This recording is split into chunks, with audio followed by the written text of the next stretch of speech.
Welcome to BizEdMadeSimple. In this video, I'm running through IGCSE Paper 1. Now, it's a funny old paper because even if you're excellent at business studies and you have parents who run businesses, they're looking for very specific things in the mark scheme. And if you don't know the structure of the paper, you don't know what they're looking for when they're marking it, then you're going to get a bad result. This video is going to take you through exactly what they're looking for, giving model answers and showing you the different styles that come with each of the different questions.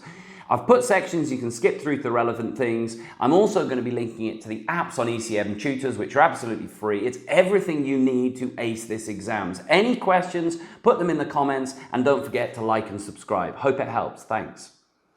So let's have a look at the structure of the paper. We can see it's an hour and a half, 90 minutes, and there are 80 marks on the paper.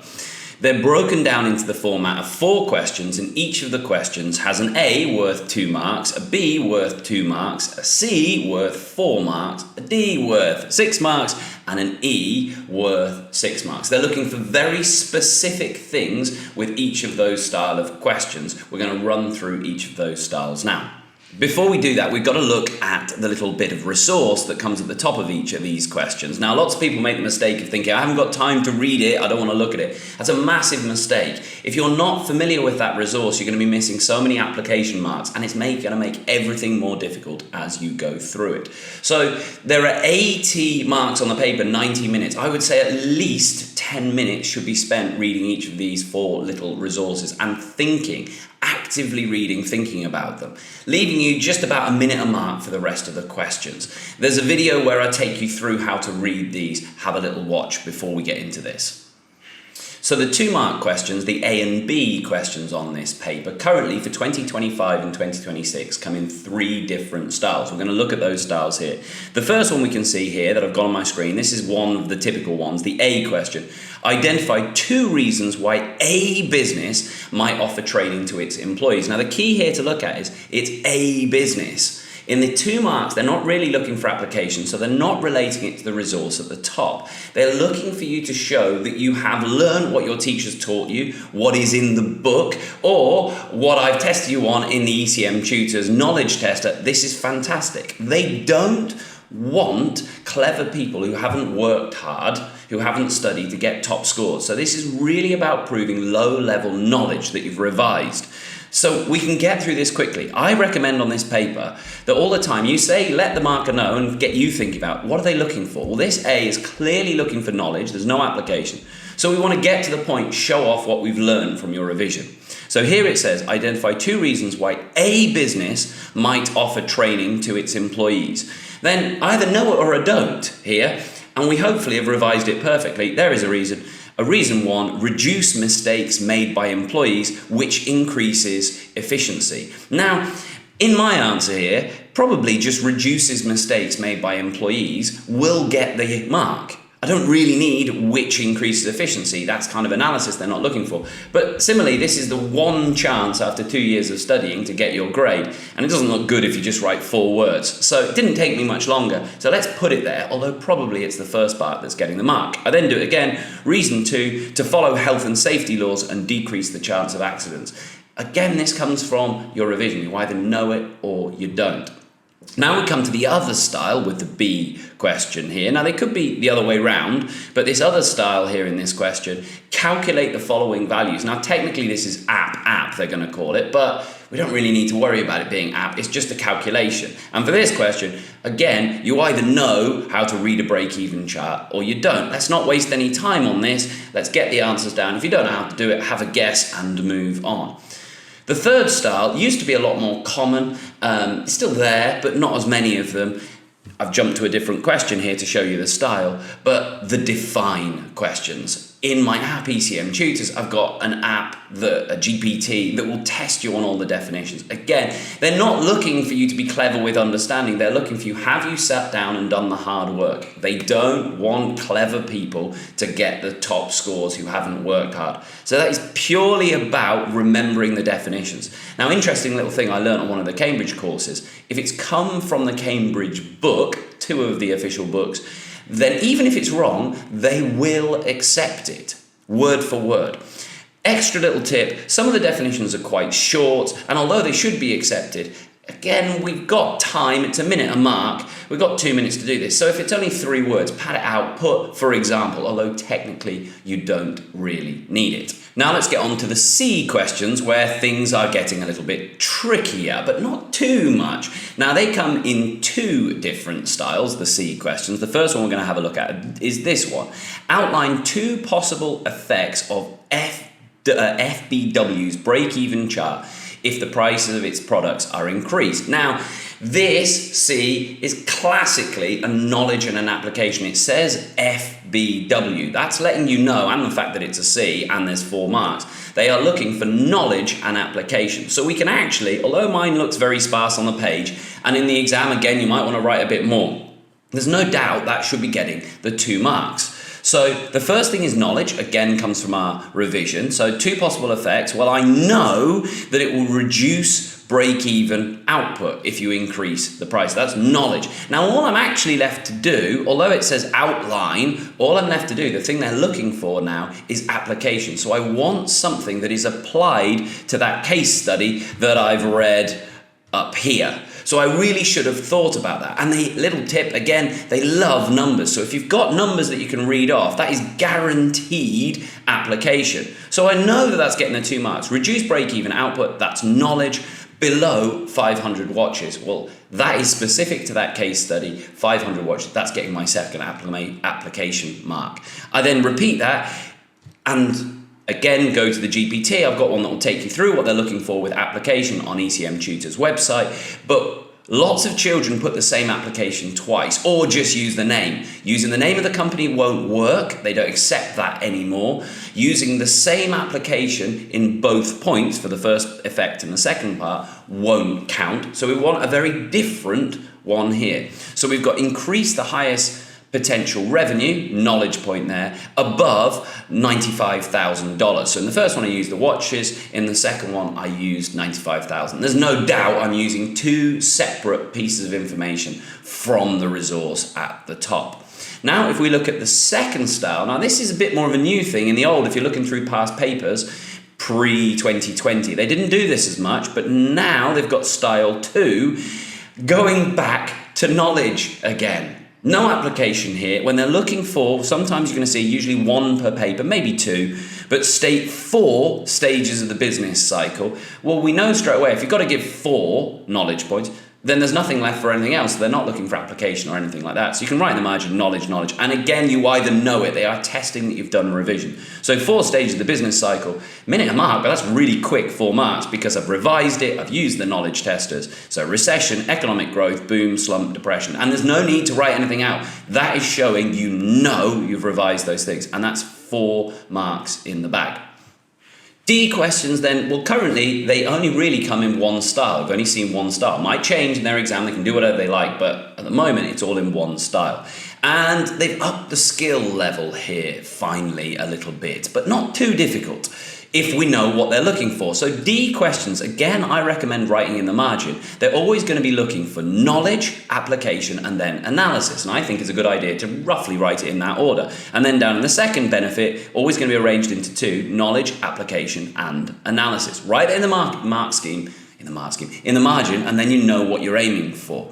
So here it says explain. Explain 2 benefits to FBW of having full-time employees. Now, the benefit, again, comes from your revision. If you haven't revised, if you don't know your book, you've got nothing to say. But I know I've revised. A benefit of having full-time employees is they are more likely to be committed. That is a knowledge point.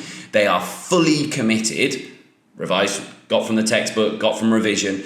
Put that in. But I also know they're looking for an application, and I've snuck it in up there. You can actually put it wherever you like within this bit. So why not get it out of the way already? The 5 employees, giving me application here, the 5 employees are more likely to be fully committed. So I'd get my application and my knowledge from there. Now, the only mark left to get there for the first part of this answer is the analysis. And that's where we use this chain of analysis, which you can see in other videos. Have a look at this link. But we're looking for this means, important in paper 2 as well. This means that. What's the consequence of it? So here, I suggest using this magic phrase. This means This means there will be lower labour turnover, which decrease costs. Now, I've kind of really got two in the chain of analysis. It means there'll be lower labour turnover, would probably get me my analysis. But I can't resist because, again, it's not too difficult and I've got a big old space there. So what if lower labour turnover? Well, this decreases costs. So I've just covered myself. There is no doubt, therefore, that I've got an application mark here. Bit of a funny order I did it in there. Application, knowledge, and then there's an analysis, the consequence of. Then I come to the second one.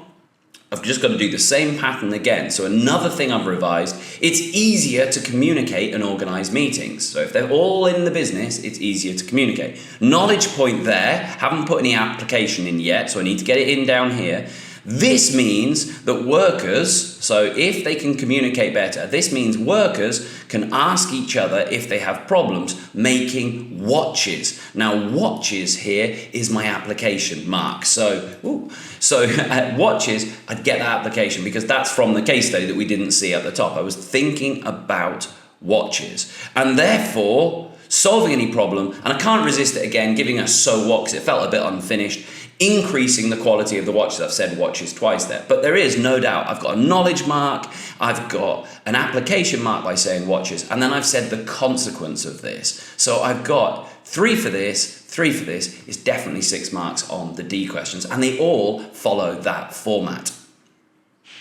Finally then, we come to the E questions. Now there's no doubt that this is the hardest question on the paper. There are 4 of them, but the exam board is very keen to stress that virtually no one gets full marks on these questions. I think that's a bit bad of the paper really, but they stress no one gets full marks on it, but you don't need to get full marks because the boundaries are actually quite low on the business studies paper. If you can do the basics, if you can get your knowledge, your application, then that will get you your A stars and your 9s, even without actually getting a single evaluation mark on the whole paper. But really annoying as a teacher to tell that to my children. They don't want to know that. So I'm going to show you a method of how to get these full 6 marks. So they come in 3 different styles. They're subtly different, not too different. So if we have a look at this one first, do you think it's better for a private limited company to use debt, e.g. a loan, or equity, issuing more shares as a source of long-term finance? Justify your answer. Now, the thing to notice now, in the after 2020 and in the 2025 and in the 2026 exams, they are no longer applied to the case study. You can apply it to the case study, nothing wrong with that, and I suggest it probably helps because it gets you thinking about a real business. But if you see, it says a private limited company. So they are generic. There are no, unlike previously, if you look at the past paper questions, there are no applications. They're not expecting to relate this back to that watchmaking company that we saw before. So how do we structure it? Well, again, writing in the margin is a good idea. Certainly, you want to look for 3 paragraphs. All of my students are told they have to write in 3 paragraphs. This will help them get the 6 marks. Paragraph 1, they're going to put in knowledge and analysis, actually using the same style as with the D question previously. Then paragraph 2, knowledge and analysis, and then 2 marks at the end, the hard ones for evaluation. We should structure it because they're always going to ask a question that has 2 sides, and we need to argue both sides to have balance and then draw a conclusion. So I get them to think about the structure, yes, agree with a statement, no, and then cancel one of those arguments out and strengthen the other side, giving a conclusion. This E question, same sort of thing, explain 2 methods of primary market research that could be used to demand a new product or service. Which is the best? Well, the same sort of format of balance here, but it's not really yes or no. It's one side, you can talk about one method of primary market research, then another in this second paragraph here where I've said no, I meant a second method of primary market research, and then a conclusion which says why one is better than the other, and that would give a balanced conclusion. But let's get down into a concrete. With a third example, let's demonstrate what we're looking for. Now, even their exemplars that they give fill up the space. They are expecting a lot for these 6 marks to get the evaluation. But as I said, don't worry about it. If you're getting your application marks, your knowledge marks, and some of your analysis marks, you're going to still get the A stars and the 9s. So let's have a look at this one here. Third style, but not totally different. Do you think job production is the best method of production for a small business to use? Justify your answer. So in this one, do you think, so there's two answers to that. Do you think yes, I think that, or no, I don't think that, and then we have to conclude, two sides of the argument. So you can see I've structured mine into 3 paragraphs. Yes, no, on the other hand, and then overall, I'm going to cancel one of those side arguments out and strengthen the others. So here, knowledge and analysis from my first paragraph. Yes, job is best as it meets the exact customer requirements. That's knowledge. I've learned that from using the knowledge GPTs, from reading the textbook, and therefore I just need which leads to, which means the analysis, which you can get from the analysis GPT, or the second video, which leads to increased customer satisfaction. So that's the consequence. No doubt then I've got 2 marks. I've given some knowledge and I've said what this means. Then the second one, no. Flow is better as it is faster. That is knowledge. I've learned, my teachers taught me, flow is faster. Knowledge mark undoubtedly, which leads, that magic analysis word, the consequence of, which leads to greater efficiency and decreased production costs. I've really put 2 analysis, so what there, but there is no doubt now I've got 4 marks and I haven't really done anything too complicated for that. That is knowledge analysis. Now the only final thing is, can I get these final 2 marks? And they are tricky, but 4 out of 6 you're going to be styling in this exam. So finally, what I want to do in this conclusion is I need to come to an answer. So I'm going to say overall job is better. So I'm going to go for this side, job is better. Now, if I'm going to convince someone, because that's what we're doing, we're justifying, we're evaluating, then I've just given both sides of the argument. So I need to cancel the other side. Although I said, great phrase to use, why I've put it in capitals, although I said production costs are lower here, the startup costs of buying machinery is probably unaffordable for a small business. Now, here's the little hint here. The little tip. Most of the time, they've got some, 99% of the time, they've got some little description. It's not from the case study, but it's not totally generic. It says, the job production is the best method of production for a small business. So single out, highlight the word small, because we want to come back to that to cancel these and strengthen these in the final thing. So I don't want to forget that small. They really like to see that little reference of small, or it could be a computer company, or it could be a restaurant rather than just a business. They want you to come back to that in the conclusion. So here, I've really dealt on that. I said, okay, it is true, although production costs are lower, the startup costs are very, very high. And as this is a small business, that's going to be a big problem for this business. So I really haven't said anything new. I've just really strengthened, relating to this case study here, this little example, why this is a big problem. Whereas now I need to go back to the yes, and I want to strengthen it. That would, by the way, that would have got me my first evaluation mark. The mark schemes do it in a different way, but I'm not convinced on their method. I think this is a more foolproof way to guarantee you've got 2 evaluation marks, 2 distinct points. So, whereas I'm now going to strengthen this, relating it back to small. Whereas customer satisfaction, we said up here, customer satisfaction, but really say why that's so important to a small business. Whereas customer satisfaction is vital for a small business, as they often rely on word of mouth advertising. So I've dragged it back to that small business and I've really strengthened. I haven't added anything new. They don't want anything new. They want this built upon to say why it's so important. That should be a 6-mark answer. But as I said, before stressing about the evaluation 2 marks, the exam board is very keen to say, if you can get these 4 marks, that's far more enough. And they're pretty straightforward. The knowledge, the analysis. There we go, that's a run through of the paper. I hope it helps. Please like and subscribe. Any questions, put them in the comment. If I've missed anything, just let me know. Hope it helps.